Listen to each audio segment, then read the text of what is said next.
पीहू अब घर आई तो उसे कृषा मिल गई। कृषा, क्या बात है, आजकल मैडम बड़ी बिजी रहती है, यह नहीं कि कभी अपनी इस दोस्त को भी समय दे दे। नहीं, ऐसा तो करना ही नहीं है। पीहू, वाह जी वाह, मतलब अब तो कोई शिकायत लेकर ही बैठ गया है, तो चलो अब मैं मेरी दोस्त की शिकायत ही दूर करूंगी आज। तो चलो बोलो क्या करना है। कृषा खुश होते हुए, कुछ नहीं, बस काफी समय से मैं शॉपिंग पर नहीं गई हूँ, मुझे शॉपिंग पर जाना है, तो चलो मेरे साथ। पीहू, बस इतनी सी बात, तब तो मैं भी चलूंगी, मेरा भी घूमना हो जाएगा, क्योंकि जब से यहाँ आई हूँ ऑफिस में ही लगी हूँ, तो इसी बहाने यहाँ की जगह भी देख लूंगी और नए ड्रेस भी ले ही लूंगी जैसी मुझे चाहिए। अब ऑफिस के लिए अच्छी अच्छी ड्रेस होनी चाहिए ना, तो ये बिल्कुल परफेक्ट रहेगा। कृषा उसकी इतनी सारी बातें सुनकर फिर उसे देखकर कहती है, पीहू बस। पीहू, अब मैंने क्या किया। कृषा, कुछ नहीं, चलो 10 मिनट में चलते शॉपिंग पर, ठीक है। पीहू हाँ ठीक है कहकर चेंज करने के लिए चली गई और कुछ ही देर में जब वो नीचे आई तो कृषा और दादी वहीं पर ही थे। पीहू ने यहाँ वहाँ देखकर कहा, आंटी जी कहाँ गए हैं, दिख नहीं रहे हैं। दादी, वो डॉस में गई है, कहीं पर कीर्तन है, वहीं पर भाग लेने के लिए। पीहू, अच्छा, पर आप नहीं गए। दादी वहां पर। दादी बड़े ही स्टाइल में बोली, मैं क्यों जाऊं, बूढ़े लोग जाते हैं, मैं तो अभी जवान हूँ। कृषा हंसते हुए कहती है, दादी आप पीहू के साथ रहते रहते उसके जैसे हो गए हो। दादी, हाँ अब मैं जवान हूँ। कृषा बेटा बस तुझसे 1-2 साल ही तो बड़ी हूँ। अब तू ही बता, ये भी मेरी कोई उम्र है कीर्तन में जाने की। पीहू एकदम से बोली, बिल्कुल नहीं। अभी तो आपकी उम्र डिस्को की है, ब्रेक डांस की है, मेकअप सेकअप करने की है। अभी कहाँ कीर्तन करना है आपको। दादी, हाँ तो फिर, वैसे तुम दोनों शॉपिंग पर जा रही हो ना। पीहू, हाँ आपको कुछ चाहिए तो बता दीजिए, मैं आपके लिए लेती आऊंगी। मेरी मधुबाला, बोलो क्या चाहिए आपको। कृषा, अब यह मधुबाला कौन है। दादी, मैं हूं ना, और यह नाम पीहू ने दिया है मुझे। कृषा ऊपर की तरफ देखते हुए बोली, है भगवान, कहाँ मेरी दादी सीधी सी थी, अब पीहू के साथ रहते रहते इसके रंग में मिल गई है, क्या होगा इस घर का। पीहू और दादी उसकी बातें सुनकर बोले, कुछ नहीं होगा, बल्कि सब अच्छा ही अच्छा होगा, क्योंकि यहाँ हम जो है, इतना कहकर दोनों हंसने लगे। कृषा, अब ऐसे ही हंसते रहना है या चलना भी है। चलो ना, दोनों की दोनों गप्पाखोर हो। पीहू, अरे मैं चल रही हूँ ना। इतना कहकर वो दादी से बोली, माए मधुबाला। इतना कहकर वो जाने लगी कृषा के साथ। दोनों ही कार में बैठी और निकल पड़ी। जब कृषा शॉपिंग मॉल के बाहर कार रुकवाई तो कृषा और पीहू निकल पड़े शॉपिंग के लिए। कृषा और पीहू कुछ कपड़े देख रही थी, तभी कृषा को कुछ पसंद नहीं आता तो कभी पीहू को, ऐसे करते करते उन्होंने सिर्फ 2 ड्रेस पसंद की, पर बेचारे शॉपकीपर की उन दोनों ने बेड़ बजवा दी, सारे कपड़े बिखरवा दिए और पसंद वही आई जो सामने रखी ड्रेस थी। फिर दोनों ही शॉपकीपर की हालत देख बाहर आई और हंसने लगी। कृषा, यार आज तो हम लोगों ने उन भैया की हालत खराब कर दी। पीहू, अब पसंद आएंगे तभी तो कुछ लेंगे ना, अब कुछ समझ ही नहीं आता है। कृषा, हाँ ये भी सही है, पता है पीहू, आज तुम्हारी जगह भाई होते ना तो अभी मुझे बोलते, जल्दी करो कितना टाइम लगाती हो, वो ऐसे बोलते और जो भी मैं देखती उसे ही ले लेते और बोलते अब चलो। पीहू, वाह जी वाह, मतलब ऐसे रईस इंसान। मैं तो ऐसी हूँ कि जब तक खुद कंफ्यूज ना हो जाऊं, फिर साथ में किसी और को कंफ्यूज ना कर दूं, तब तक कोई ड्रेस ही नहीं ली जाती मुझसे। इतना कहकर हंसने लगी वो, उसका साथ कृषा भी देने लगी हंसने में। जब पीहू हंसते हुए रुकी तो बोली, वैसे तुम्हारे भाई के दर्शन नहीं हुए, ऐसे कौन सी जगह जाकर बसे है वो। कृषा, भाई और उनका काम सबसे पहले है, वो आए थे यहाँ पर लेकिन यहाँ आकर ही उनको कुछ काम आ गया तो उन्हें वापस जाना पड़ा, अब आने ही वाले हैं जल्दी। पीहू, सही है, मेरी मुलाकात हो जाएगी। कृषा, हाँ वैसे भी तुम दोनों की शायद ही पटेगी, क्योंकि मेरे भाई तुमसे अपोजिट है, क्योंकि तुम जितनी बकबक क्वीन हो वो उतने ही साइलेंट स्पीकर है। तुम जहाँ नौटंकी बाज हो वो सीधे है। तुम एक तूफान हो, वो समुंदर से शांत है। पीहू, अच्छा अच्छा, बस करो, मैं मान गई कि तुम्हारा भाई मेरे से बहुत अलग है। अब इसमें मेरी खूबियां मत गिनवाओ।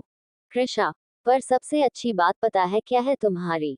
पीहू, क्या है। कृषा, यही कि तुम्हारे साथ रहने वाला इंसान तुमसे कभी बोर नहीं हो सकता है।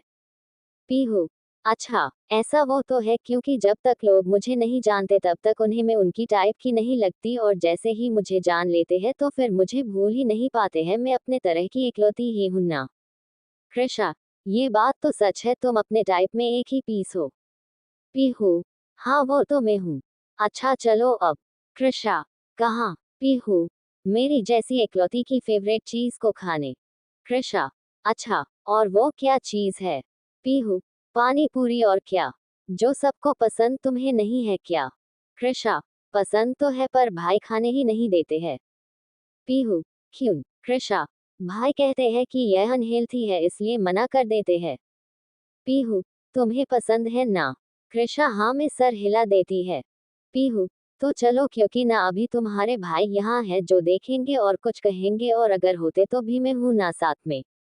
और वैसे भी लाइफ में जो पसंद हो वो सब कर लेना चाहिए मन में एक भी काश की जगह नहीं रहनी चाहिए जिससे बाद में दुख हो।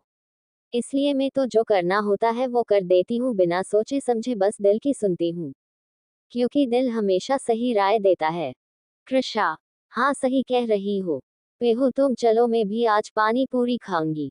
दोनों ही वहां से एक ठेले वाले के पास जाकर पानी पूरी खाने लगती है और पीहू उन्हें और तीखा करने के लिए कहती है वो खा भी रही होती है और रो भी रही होती है साथ ही साथ उसका नाक लाल भी हो जाता है वो गोरी तो होती ही है ऊपर से ऐसे नाक लाल होने से और ज्यादा ही प्यारी लग रही होती है। कृषा उसे इसे देखते हुए उसकी पिक क्लिक कर लेती है दोनों ही वहां मस्ती करते हुए पिक क्लिक करती है सेल्फी लेती रहती है दोनों का ही आज का दिन बहुत अच्छा गया था दोनों ही आज फुल मस्ती कर रही थी। फिर ऐसे ही कर कुछ समय और मस्ती करते हुए दोनों ही घर पर आ गई घर आने के बाद दोनों ने ही अपनी शॉपिंग की गई चीजों को दादी और सुहासी जी को बता रही थी और कृषा ने जो आज मस्ती की उस बारे में वो सबको बता रही थी कि कैसे उन्होंने शॉपिंग के समय दुकानदार को परेशान किया। डॉट डॉट डॉट फिर पानी पूरी खाए। सब बताने के बाद दादी और सुहासी जी कृषा की खुशी देख रहे थे क्योंकि कृषा किसी से इतना जल्दी घुलती मिलती नहीं थी पर पता नहीं कैसे पीहू से उसकी इतनी अच्छी दोस्ती हो गई। वैसे दोनों खुश थी कि पीहू के रूप में कृषा को नए दोस्त मिली है। अब डिनर करने के बाद सब सोने चले गए। दूसरे दिन जब ब्रेकफास्ट के समय सब बैठे थे तब सुहासी कभी यहाँ तो कभी वहाँ भाग रही थी कभी किसी को कोई काम तो किसी को कुछ बता रही थी। जब पीहू ने उन्हें ऐसे काम करते देखा तो पीहू ने श्रीकांत जी से पूछा अंकल आज आंटी जी को क्या हुआ है यह आज इतना क्यों काम कर रही है। तब श्रीकांत जी ने अपना न्यूज़पेपर जो वो पढ़ रहे थे उसे नीचे रख कर बोले वो इसलिए पीहू क्योंकि इनका बेटा जो आ रहा है उसकी खातिरदारी में है ये सब तैयारियां हो रही है। फिर तेज आवाज में कहते हैं हाँ भाई सबको यहाँ अपने बेटे की परवाह है पति की नहीं। सुहासी जी ने यह बात सुनी तो वो वहां आकर बोली पति और बेटे दोनों की फिक्र है मुझे बस मेरा बेटा कितने दिन बाद आ रहा है यह नहीं कि पत्नी का साथ निभाऊं। बस बैठे बैठे न्यूज़पेपर ही पढ़ रहे हैं साथ दे देंगे तो क्या होगा। श्रीकांत जी मन में बोले गलत पंगा ले लिया मैंने तो आज। फिर सुहासी जी से बोले अच्छा वो मुझे याद आया मुझे जॉगन पर जाना है तो पीहू बेटा मैं चलता हूँ। ठीक है इतना कहकर वो बाहर चले गए। उन्हें ऐसे जाता देख पीहू को हंसी आ गई फिर उसने सुहासी जी से कहा आंटी जी कुछ काम हो तो मुझे बता दीजिए मैं हेल्प कर देती हूँ। सुहासी जी, नहीं बेटा अभी तुम जल्दी से ऑफिस के लिए तैयार हो जाओ वरना लेट हो जाएगा ना। पीहू को जैसे ही यह याद आया वो फटाफट उठी और बोली अरे हाँ आंटी जी मैं चलती हूँ इतना कहकर वो जल्दी जल्दी में निकल गई। सुहासी जी उसे इतनी हड़बड़ी में जाता देख बोली कुछ नहीं हो सकता इस लड़की का। सब काम लास्ट मिनट पर याद आते हैं। फिर उसे जाते देख मुस्कुरा दी और अपने काम में लग गई। जैसे ही वो ऑफिस वाले रास्ते पर पहुंची तो उसे रास्ते में अंशय दिख गया। वो एक खराब कार के पास खड़ा था शायद किसी टैक्सी का इंतजार कर रहा था जब पीहू ने अंशय को देखा तो उसने अपनी टैक्सी रुकवाई। जैसे ही टैक्सी अंशय के पास रुकी तो अंशय चौंक गया पर जैसे ही टैक्सी में से पीहू की आवाज आई और वो बोली अंशय आ जाओ मैं तुम्हें लिफ्ट दे दूंगी टेंशन मत लो आ जाओ। अंशय ने भी आसपास देखा तो वहां पर टैक्सी कोई दूसरी टैक्सी नहीं दिखी तो पीहू बोली यहाँ दूर दूर तक कोई टैक्सी नहीं मिलेगी और मैं कौन सा तुम्हें किडनैप करूंगी यार अब तो हम दोस्त हैं ना और तुम्हें किडनैप करके मुझे कौन सा करोड़ों की रकम मिल जाएगी। तुम भी मिडिल क्लास फैमिली से हो यह मैं जानती हूँ। आ जाओ और वैसे भी हम एक ही ऑफिस में काम करते हैं आ जाओ। अंशय बिना कुछ बोले बैठ गया। तो पीहू बोली वैसे पता है तुमने कहा तुम भी मेरे ऑफिस में ही काम करते हो तो मैंने बहुत ढूंढा तुम दिखे ही नहीं यार ऐसा क्या मिस्टर इंडिया बन जाते हो क्या कि देखा ही नहीं। अंशय तुम क्यों ढूंढ रही थी मुझे। पीहू अब तुम दोस्त हो ना मेरे तो फिर तुम्हें नहीं तो किसे ढूंढूंगी। अंशय हम कहता है। पीहू अब ऑफिस में तुम्हें मैं अपनी गैंग से मिलवाऊंगी। एक हफ्ते में ही देखो मैंने कितने दोस्त बना लिए हैं यह अच्छा है काफी अच्छे लोग हैं यार उस ऑफिस के लोग। अंशय हाँ अच्छे हैं। पीहू बस इनका बॉस कैसा है यह नहीं पता यार वो कैसा है तुम भी नहीं बताते उस दिन भी पूछा था तुम्हें पता है सबने बोला था वो खड़ूस है। अंशय अच्छा खड़ूस है। पीहू हाँ मैंने तो देखा नहीं उन्हीं लोगों ने बोला था होगा कोई टकला सा मोटी तोंद वाला टेढ़े मेढ़े दांत वाला अरे वो फिल्मों में विलेन बिजनेसमैन टाइप लोग नहीं दिखाते हैं पक्का वैसा ही होगा। यह मेरी इमेजिनेशन कहती है सब कह रहे थे कम बोलता है।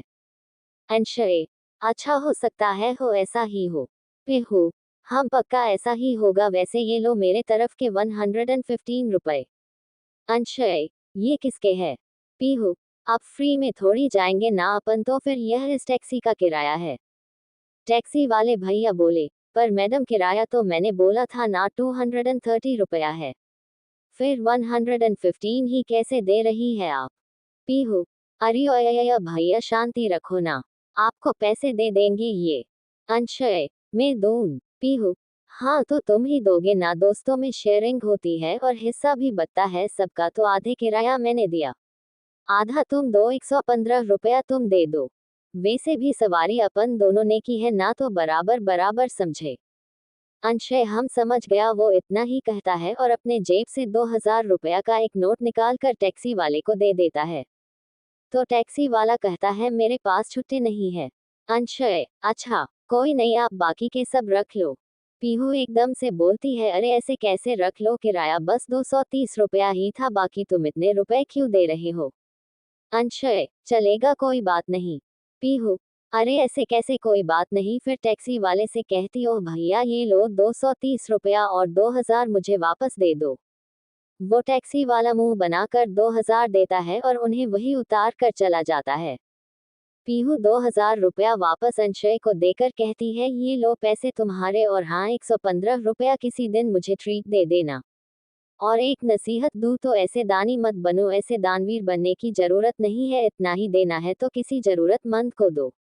इतना कहकर पीहू उसे ऑफिस के अंदर चलने का कहकर खुद अंदर चली जाती है। अंशय उसे देखता रहता है और अंदर जाते हुए और बोलता है कितनी अजीब है ये लड़की अभी मुझसे लड़ रही थी 115 रुपया देने के लिए हाफ हाफ के लिए और अब खुद ही देकर चली गई समझ ही नहीं आती है ये लड़की मुझे। Web links